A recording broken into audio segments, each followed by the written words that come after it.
दर्शक हो, आता पाहणार आहोत एक विशेष बातमी।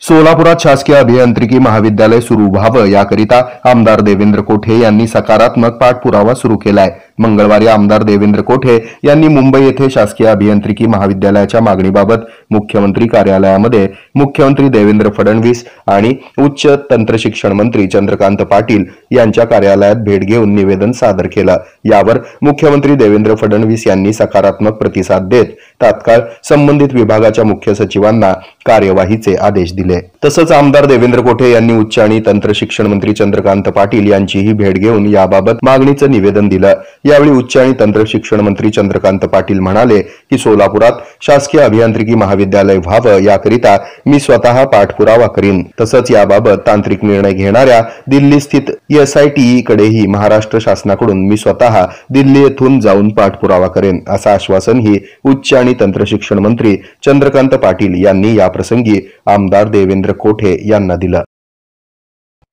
हे आहे मेट्रोकास्ट केबल नेटवर्क आणि आपण पाहत आहात द न्यूज प्लस बरच काही।